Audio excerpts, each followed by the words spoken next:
Bom dia, Escola de Profetas. Bom dia. Bom dia, Deise. Bom dia, professora Thay. Bom dia. Bom dia, Escola de Profeta. Bom dia. Bom dia também para você que está em casa. Que seu dia esteja muito abençoado. Amém.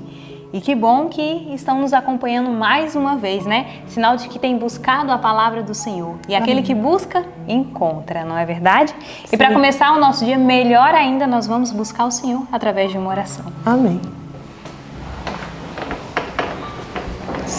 Oremos. Santo Deus e eterno Pai, bendito seja o seu nome, porque aqui estamos buscando a palavra do Senhor, ó Pai, porque nós estamos buscando encher o nosso coração, ó Pai.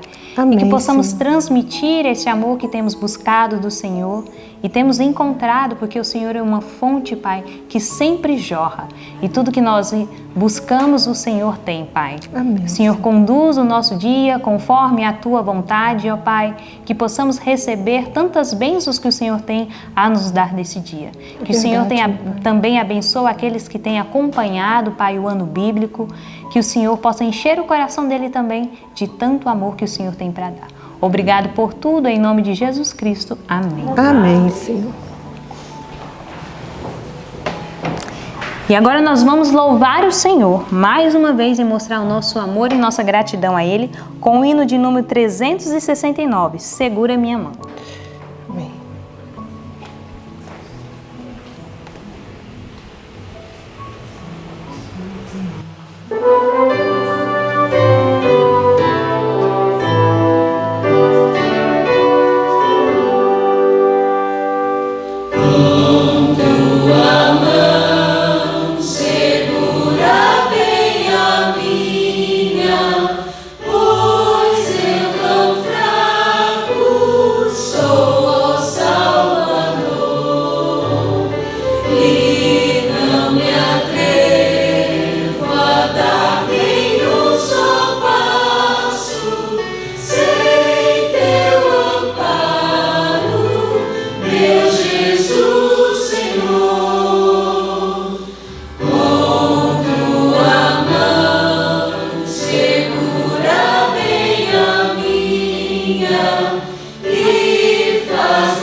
Agora nós vamos recapitular o nosso verso, que está lá em Romanos 8, do 38 ao 39.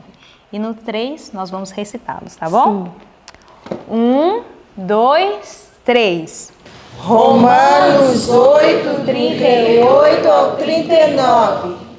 Porque estou certo de que nem a morte, nem a vida, nem os anjos, nem os principados, nem as potestades, nem o presente, nem o porvir, nem a altura, nem a profundidade, nem alguma outra criatura nos poderá separar do amor de Deus que está em Cristo Jesus, nosso Senhor. Romanos 8, do 38 ao 39. Romanos 8, do 38 ao 39. Porque sou certo de que nem a morte, nem a vida, nem os anjos, nem os principados, nem as potestades, nem o presente, nem o porvir, nem a altura, nem a profundidade, nem alguma outra criatura nos poderá separar do amor de Deus que está em Cristo Jesus, nosso Senhor. Romanos 8, do 38 ao 39. Romanos 8, do 38 ao 39. Porque sou certo de que nem a morte, nem a vida, nem os anjos, nem os principados, nem as potestades, nem o presente, nem o porvir, nem a altura, nem a profundidade, nem alguma outra criatura nos poderá separar do amor de Deus que está em Cristo Jesus, nosso Senhor. Romanos 8, do 38 ao 39. Amém. Amém. E agora nós vamos ficar com uma parte muito importante, né? Bom dia, Escola de Profetas. Bom dia! Bom dia para você também que está em casa, meu amigo, minha amiga. Com muita alegria que a gente recebe você aqui conosco.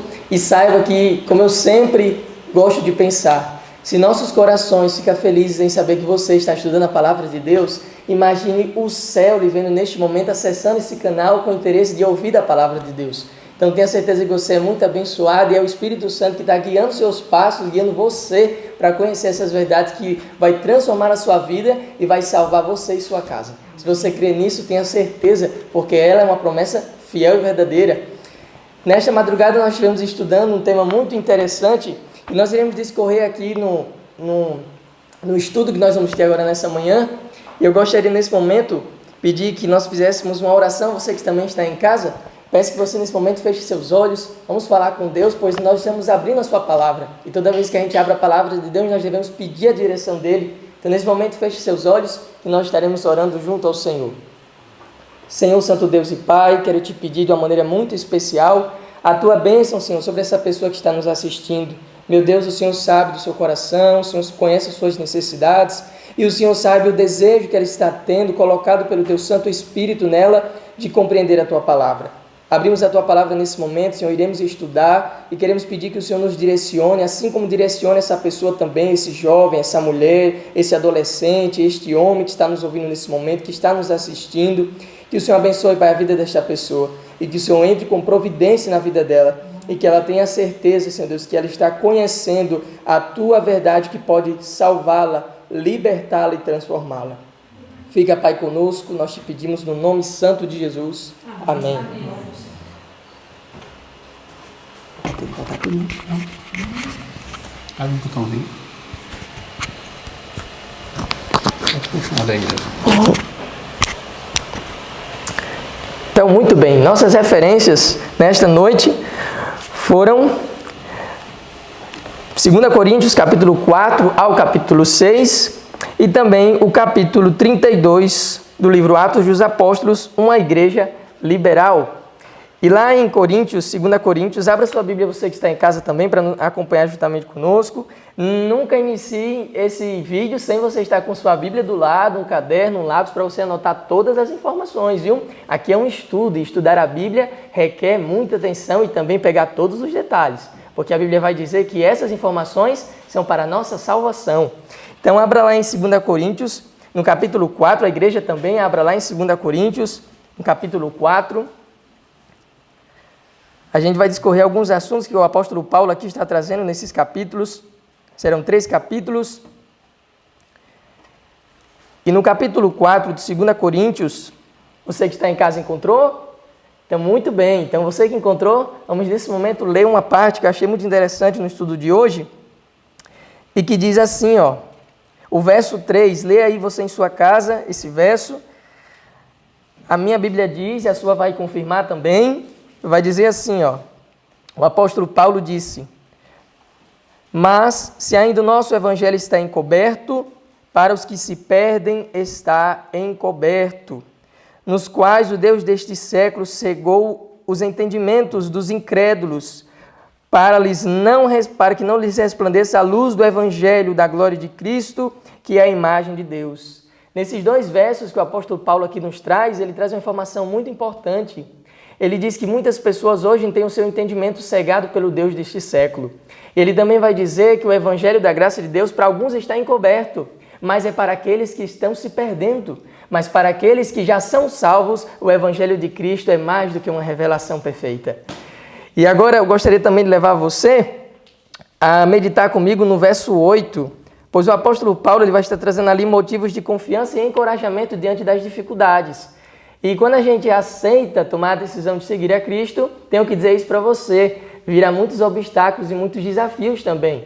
Mas a gente tem a certeza de que o céu nos auxilia e que Ele nos ajuda a cumprir a missão que Ele nos designou.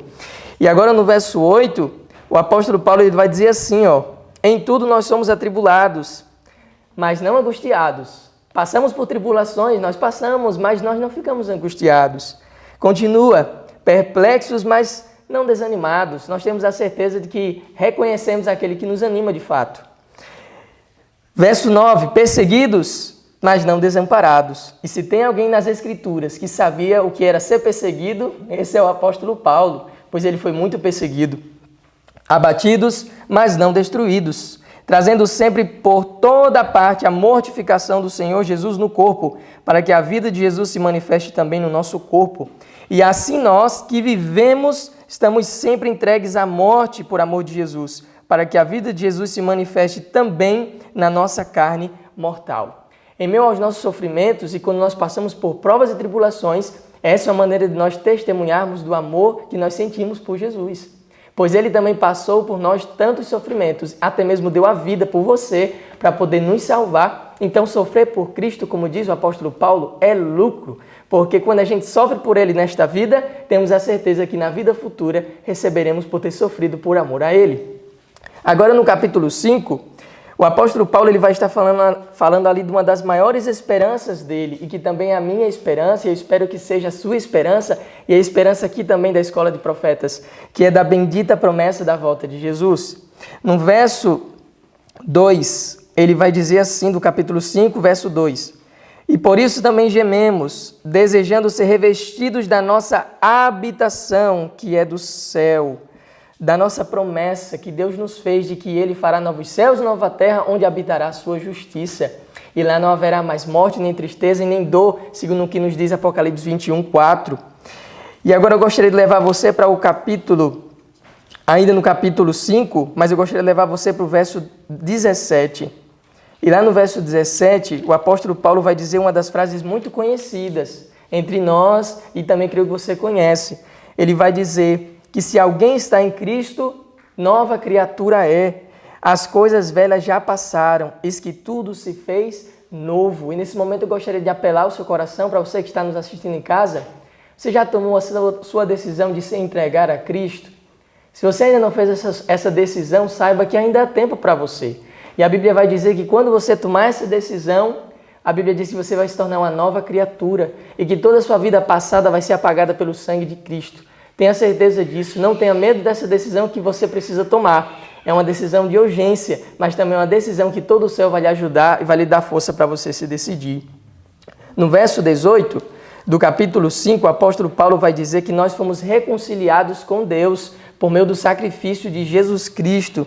Ele vai dizer: e tudo isto provém de Deus, que nos reconciliou consigo mesmo por Jesus Cristo e nos deu o ministério da reconciliação.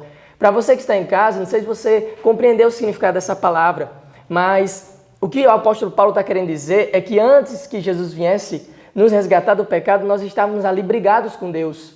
Mas agora que Jesus veio e fez o seu sacrifício por nós, Jesus foi a ligação entre nós e o Pai. Jesus foi quem ligou a humanidade ao céu novamente, porque o pecado nos separou de Deus. E nós estávamos ali brigados com o Senhor. E agora Cristo vem, morre por nós, se oferece como sacrifício, o sacrifício de Cristo é que nos reconciliou com Deus, nos fez ficar em paz com Deus novamente, porque agora nós sabemos qual é a vontade de Deus para conosco. E a vontade de Deus para conosco está em Cristo Jesus. E o apóstolo Paulo vai dizer, no verso 19, isto é, Deus estava em Cristo, reconciliando consigo o mundo, não lhes imputando os seus pecados, e pôs em nós a palavra da reconciliação. Verso 20, de sorte que somos embaixadores da parte de Cristo. Olha só que maravilha! Nós, aqui alunos da Escola de Profetas, você que está em casa, somos embaixadores de Cristo, como se Deus por nós rogássemos.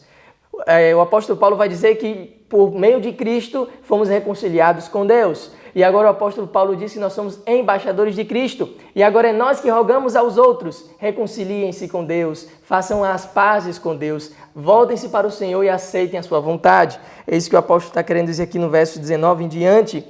E agora no capítulo 6 de 2 Coríntios, o apóstolo Paulo, ele vai estar ali falando da sua fidelidade para com o ministério. Sabemos que ele foi chamado para pregar aos gentios, e essa missão que ele recebeu de Deus foi uma missão que ele cumpriu até o último instante da sua vida, pois ali quando ele foi decapitado lá em Roma, ele disse, combati o bom combate, completei a carreira, guardei a fé. E aqui no verso 3, ele vai dizer, não dando nós escândalo em coisa alguma, para que o nosso ministério não seja censurado. E aí no verso 4 ele vai dizer, antes, como ministros de Deus, tornamo-nos recomendáveis em tudo, na muita paciência, nas aflições, nas necessidades, nas angústias, nos açoites, nas prisões, nos tumultos, nos trabalhos, nas vigílias, nos jejuns, em tudo isso nós fomos fiéis e fomos devotos ao Senhor, na pureza, no conhecimento, na longanimidade, na benignidade, no Espírito Santo, no amor não fingido. Então, tudo isso aqui que Paulo escreveu era o que ele empregava em seu ministério fiel, em seu ministério devoto. E partindo lá para o verso 14 de 2 Coríntios capítulo 6, o apóstolo ele vai dizer que nós não devemos nos prender a um jugo desigual e que união há entre o fiel com os infiéis e que sociedade há entre a justiça com a injustiça e que comunhão entre a luz e as trevas. Então, esse conselho que o apóstolo Paulo dá é muito importante para nós, que nós não devemos se associar mesmo com pensamentos diferentes daquilo que nós cremos, pelo que a palavra de Deus nos ensina, porque se nós fizermos isso, nós estaremos em desacordo com a palavra de Deus. E agora, por exemplo, no verso 17, ele vai dizer algo que eu acho incrível, que o apóstolo Paulo vai dizer aqui. Ele vai dizer assim, e que conselho tem o templo de Deus com os ídolos? Porque vós sois o templo do Deus vivente, como Deus disse, neles habitarei e entre eles andarei, e eu serei o seu Deus e ele será o meu povo. E uma das características que Deus designa ao seu povo é que eles sejam santos como Deus é santo. E santo significa separado. Separado do que, Lucas? Separado de tudo aquilo que não agrada a Deus. É exatamente isso que o Senhor ele pede, por isso que ele diz, não entre em um jugo desigual. Agora, partindo para o capítulo 32 do livro Atos dos Apóstolos, ali a senhora White, a serva do Senhor, foi inspirada a escrever, baseando-se ali em uma das cartas de Paulo à igreja de Corinto. Ela vai estar aqui falando, por exemplo, sobre a oportunidade que nós temos de cooperarmos com o céu para o avanço da sua causa através das ofertas, dos dízimos que Deus empregou. E o apóstolo Paulo, no primeiro parágrafo do livro, capítulo 32, Atos dos Apóstolos, vai estar escrito assim, em sua primeira carta à igreja de Corinto, Paulo deu aos crentes instruções referentes a princípios gerais sobre os quais se apoia o sustento da obra de Deus na terra. Você percebeu bem? Aqui nesse livro diz que a obra de Deus na terra, ela é sustentada. Mas sustentada por quem, Lucas? Sabemos que Deus é o dono do ouro e da prata. E ele se utiliza das ofertas e dos dízimos não porque ele precisa, mas é porque é para nos curar do egoísmo que há no nosso coração. É por isso que Deus se utiliza deste método para tirar de nós esse mal que está arraigado no coração de cada ser humano. Agora, por exemplo, se nós voltarmos para o Antigo Testamento, quando Deus deu ao seu povo no passado esses princípios sobre dízimos e ofertas, a gente vai ver o quanto Deus ele é justo. E lá no Antigo Testamento, o Senhor ele separou uma das tribos de Israel, a tribo de Levi, e dentre essas tribos ele designou eles para o sacerdócio. E nesse ofício que eles iriam empregar, eles seriam sustentados pela vontade de Deus, pela congregação. E isso está de acordo com a Bíblia, porque o apóstolo Paulo vai dizer que aquele que prega o evangelho viva do evangelho. Aquele que está comprometido com a obra de Deus deve viver principalmente da obra de Deus. E nós cremos totalmente nisso, porque não podemos fazer a obra de Deus e fazer outro trabalho, assim estaremos divididos. Nosso foco deve ser somente aquilo que fomos chamados para fazer. Agora, se você pegar o parágrafo que começa, a devolução do dízimo era apenas uma parte do plano de Deus para o sustento de seu trabalho. Era uma parte do plano de Deus para o sustento do seu trabalho aqui na terra. Numerosas dádivas e ofertas foram divinamente especificadas. Especificadas por quem, Lucas? Pelo homem? Não, foram especificadas por Deus. Os dízimos e as ofertas não foram criados pelo homem, foram criados por Deus, e está na Bíblia. Se você for lá no livro de Levítico, você vai ver detalhadamente que Deus dá instruções ao seu povo acerca dos dízimos e ofertas, e até mesmo a quantidade que eles deveriam ofertar ao Senhor. Você sabia que a porcentagem do dízimo e oferta foi Deus que designou do dízimo? Foi Deus que designou, e da oferta, Deus deixa que você faça a sua escolha. Agora, por exemplo, há uma importante lição que nós devemos nos atentar acerca desse assunto.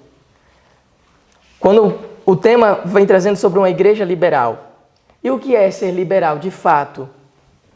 É nesse ponto que nós devemos trabalharmos. O que é ser liberal de fato? O que é você se doar completamente? O que é você entender que Deus ele pede não apenas uma parte de você, mas ele pede o tudo de você? Isso não apenas está envolvido em seu tempo, mas também nos seus recursos, nos seus talentos, nas suas propriedades, em todas as coisas, Deus ele pede que você coloque na obra dele. E aí tem um parágrafo que vai dizer assim: por este sistema de beneficência, o Senhor procurava ensinar a Israel que em tudo devia ele ser o primeiro na nação. E agora eu gostaria de perguntar para você: você reconhece Deus como o primeiro em sua vida? Você reconhece a Deus como o primeiro em seus bens, em suas economias, seu dinheiro, sua renda? Tudo que nós temos e possuímos não vem de nós. É uma certeza clara que a palavra de Deus nos diz. Você reconhece que tudo que você tem hoje veio de Deus? Você reconhece o quanto é abençoado pelo Senhor? Se você reconhece isso, então você está um passo aí adiante, rumo para aquilo que Deus pede de cada um de nós. Tudo o que possuíam era dele. Eles eram apenas mordomos de seus bens. Nós somos apenas mordomos das coisas que o Senhor nos confiou. Deus nos confiou para nós cuidarmos, mas somos apenas mordomos. Não nos pertence, pertence ao nosso Deus. Só que agora aqui traz uma advertência para nós. O povo de Israel foram muito privilegiados por Deus. E se nós pararmos para pensar, Deus abençoou aquela nação, deu a eles muitos privilégios e muitas oportunidades. Mas também Deus também tem nos dado muitos privilégios e muitas oportunidades no tempo que vivemos hoje. Perceba que a nação de Israel deveria empregar o sistema de dízimos e ofertas para o sustento da sua nação. Mas através do sacrifício de Cristo, Ele nos confiou a missão de pregar o Evangelho para todos os povos, para todas as nações também. Então, uma responsabilidade maior pesa sobre nós do que pesava sobre o povo de Israel no passado. Você concorda com isso? Temos uma maior responsabilidade hoje do que o povo de Israel no passado, porque eles deveriam pregar e sustentar a obra para a tribo que estava ali no meio do seu povo. Mas nós somos chamados para levar adiante a mensagem para todas as nações. E aqui vai dizer que as nossas obrigações são muito maiores seguramente do que as do antigo Israel. Temos responsabilidades maiores para cumprir e Deus nos chama a aceitar essas responsabilidades e cumprir com fidelidade. Agora, é interessante nós notarmos que todas as vezes quando a gente mexe, um dos pontos mais fracos do ser humano, eu creio que você que está em casa vai concordar também, é o bolso. Quando a gente mexe no bolso do ser humano, a gente acaba ali percebendo se a pessoa de fato está disposta a entregar tudo. E aqui tem um parágrafo que eu achei muito forte, se aplica para nós, professos cristãos, em que vai dizer assim, as pessoas são tentadas a usar seus bens em benefício próprio, na satisfação do apetite, numa dor do pessoal ou no embelezamento de seus lares. As pessoas elas investem naquilo que elas mais têm prazer. Só que aí continua. Nessas coisas, muitos membros da igreja não hesitam em gastar livremente e até de forma extravagante. Não hesitamos às vezes. E às vezes até gastamos extravagante. Mas, quando são solicitados a dar para o tesouro do Senhor, a fim de que se promova a sua obra na terra, titubeiam. Talvez sentindo que não podem escapar à conjuntura, dão à questão uma importância tão insignificante que não raro gastam com coisas desnecessárias. Não manifestam amor real pelo serviço de Cristo, um fervoroso interesse na salvação dos outros. Não é de admirar que a vida cristã de tais criaturas seja uma existência atrofiada e doentia. Que isso não aconteça comigo, que não aconteça isso com você, que nós possamos permitir que Deus trabalhe em nós para nós termos o Espírito de Cristo. E qual é o Espírito de Cristo, Lucas? Você sabia que o Espírito de Cristo é o Espírito de liberalidade? Sabia que o céu, a lei do céu, é mais dar do que receber? A lei do céu é mais dar do que receber. E Jesus ele mesmo disse. E Paulo, quando ele estava lá visitando as igrejas, ele falou para as igrejas que ele levantou: mais bem-aventurado é dar do que receber. Ele deu essa instrução para os irmãos, motivando eles a serem liberais. Agora, se o Espírito de Cristo é liberalidade, este Espírito encontra sua mais alta manifestação no sacrifício de Jesus sobre a cruz. Não há uma demonstração maior do quanto Deus ele doou tudo por nós através do sacrifício do seu Filho. Você tem a certeza de que tudo que Deus tinha para lhe oferecer, Ele ofereceu na pessoa de Jesus? Você sabia que o que Deus tinha de mais precioso, Ele te concedeu, Ele nos concedeu? E não era prata, nem riquezas, nem joias, nem nada. Era o próprio Cristo, a maior riqueza do céu. A maior riqueza do céu.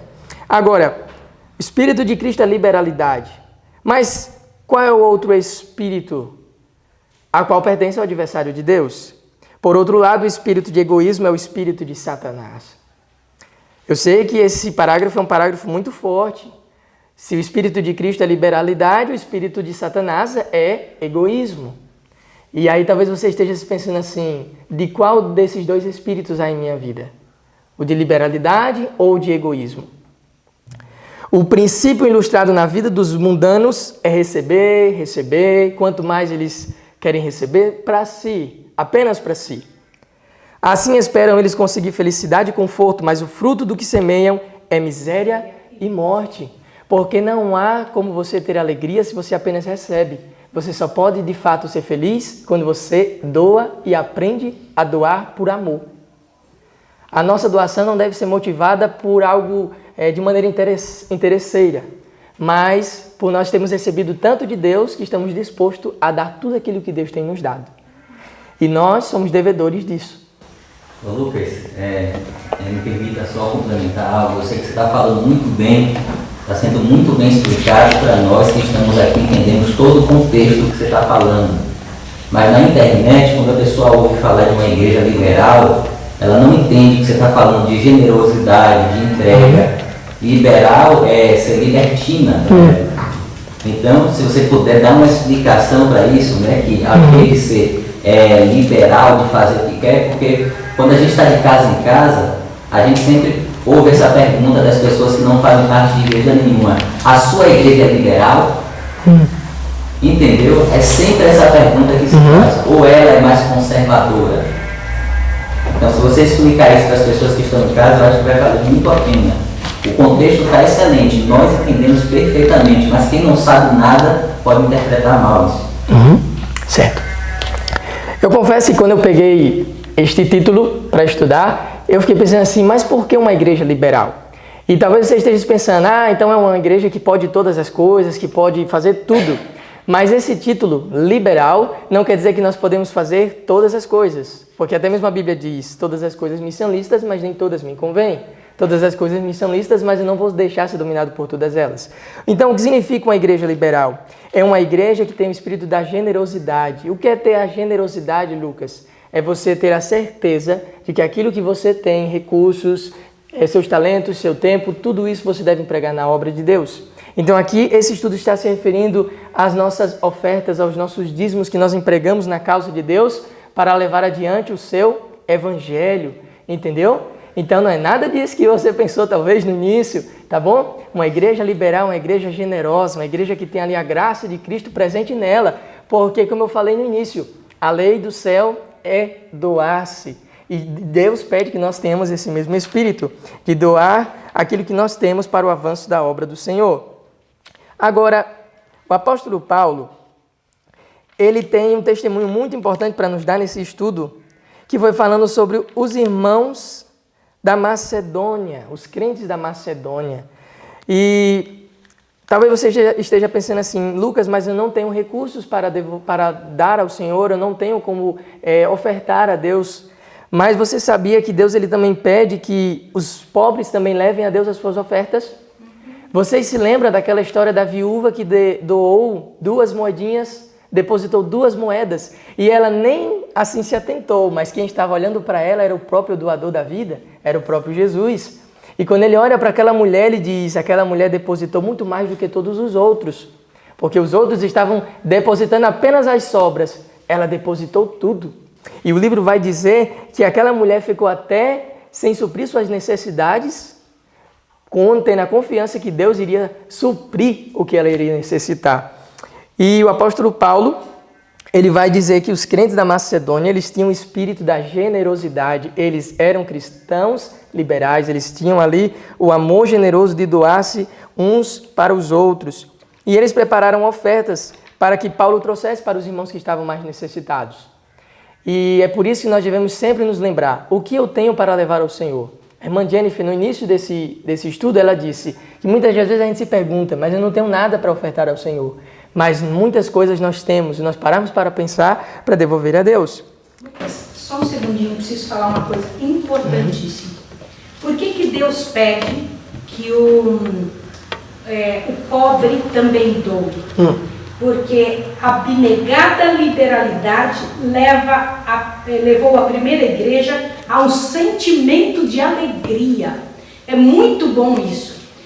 Permitir que os missionários, que as pessoas que se entregam para o trabalho de Deus, sejam sustentados. Eu queria só que voltasse um pouquinho para ver como é possível isso. É possível sim.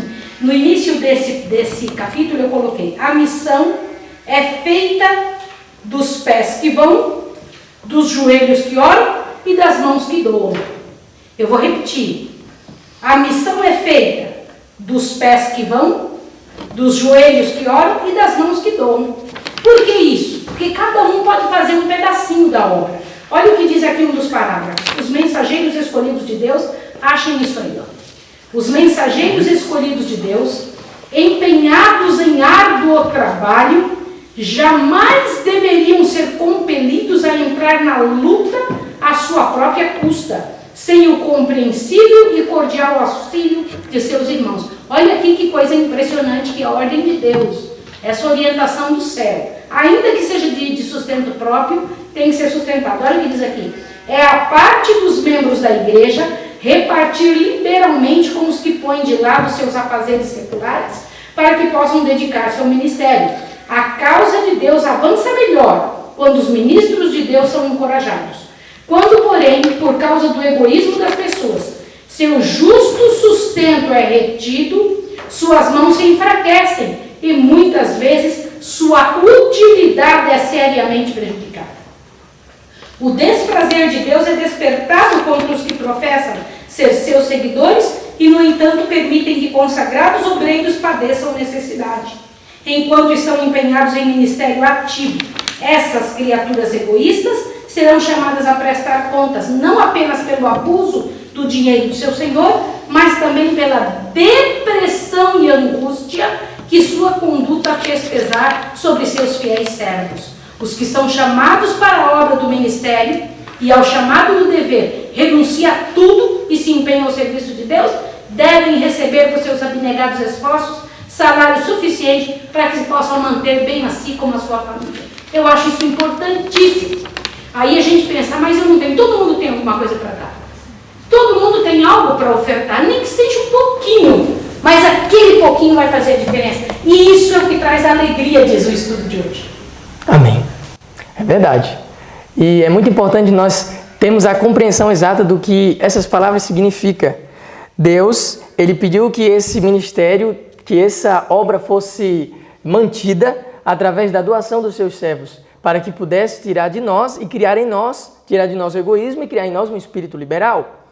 Agora, é interessante nós também notarmos que quando nós não fazemos isto, nós negligenciamos a obra de Deus e ela sofre. E como a obra de Deus sofre, acaba não alcançando as outras pessoas necessitadas também, que precisariam receber essa verdade.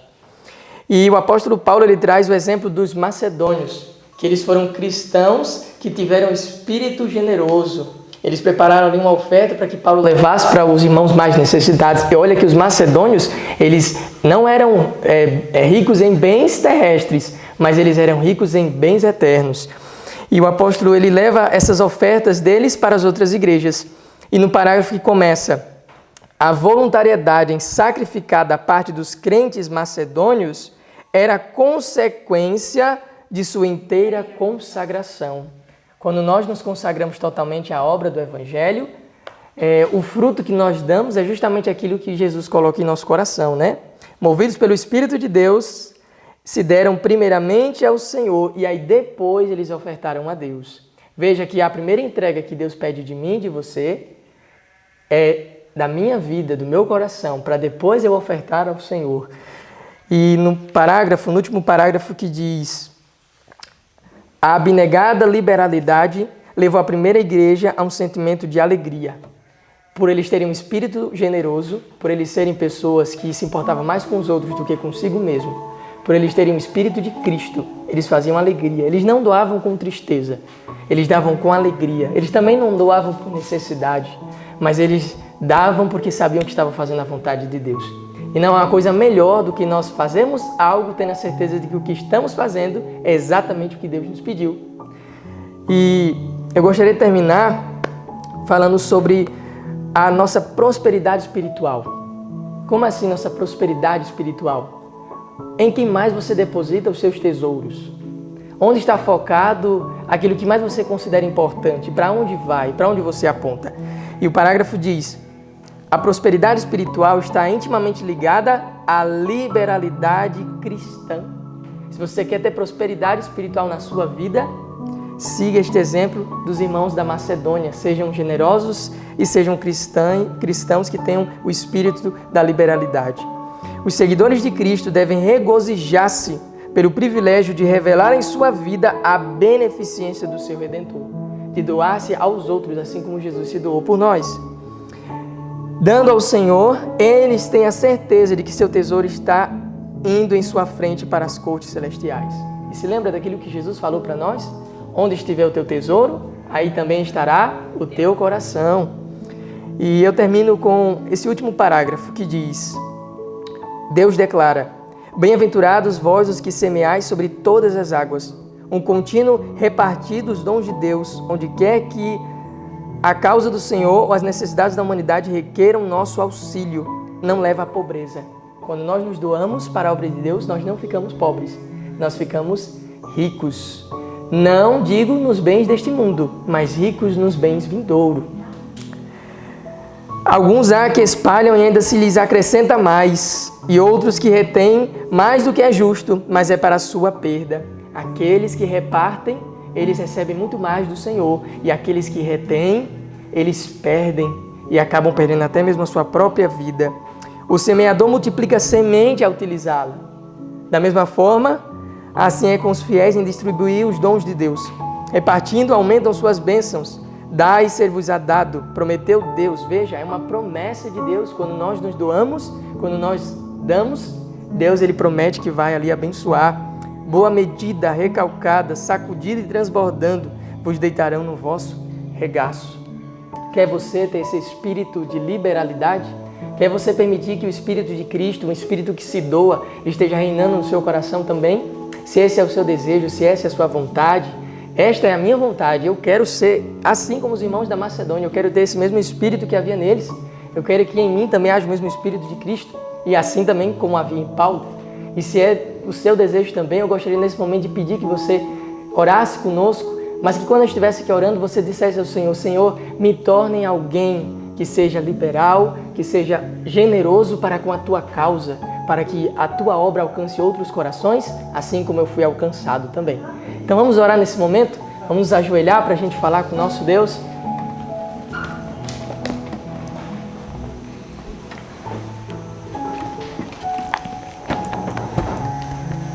Senhor nosso Deus, Pai eterno, nós queremos te agradecer por termos essas instruções da Tua Palavra, por saber que o Senhor deixou para nós que vivemos neste tempo, em que muitas das vezes somos atraídos mais pelas riquezas deste mundo e nos apegamos, Senhor Deus, a tudo isso que um dia vai passar, mas nos ajuda, Senhor Deus, a reconhecer que o mais importante é investirmos nas coisas do céu.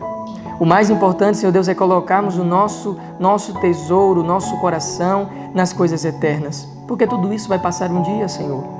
Faz com que haja em nós, ó Pai, o mesmo Espírito que havia nos irmãos da Macedônia. Faz com que haja em nós, Senhor Deus, o espírito de liberalidade que há, Senhor Deus, em Cristo. E nos ajuda a reconhecer que a morte de Jesus foi uma das maiores demonstrações de que quanto o Senhor se doou para nos salvar.